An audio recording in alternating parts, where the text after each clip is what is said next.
Video ही तो बनाना था। Hi guys. इधर आओ। तो अनिल भैया, आपका क्या कहना है एमिटी के बारे में? मेरा एमिटी के बारे में बहुत अच्छा कहना है। जहाँ अजय जैसे लोग पढ़ने वाले होंगे वो बहुत ही टैलेंटेड यूनिवर्सिटी होगी। आप यहाँ पे कब से? मैं यहाँ 2015 से हूँ। 2015 से आपको यहाँ पर क्या क्या चेंजेस दिखे? बहुत चेंजेस दिखे हैं। पहली बार जिंदगी में अपनी लाइफ में पहली बार एमिटी यूनिवर्सिटी देख रहा हूँ। इधर दिखाओ तो। बाकी आप क्या कहना चाहेंगे एमिटी के बारे में? मैं बहुत अच्छा कहना चाहूँगा। जो कस्टमर आ जाए तो पहले पैसा तो आने दो। हाँ हाँ, कस्टमर आ सकते हैं। हर तरफ से आपको पैसा चाहिए नहीं? क्या चाहिए बताइए। हाँ ये आओ आओ, कोई दिक्कत नहीं।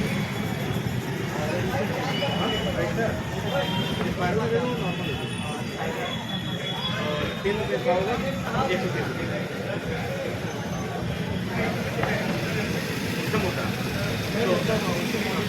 क्या रे, भेजने का ₹1000 लगेगा।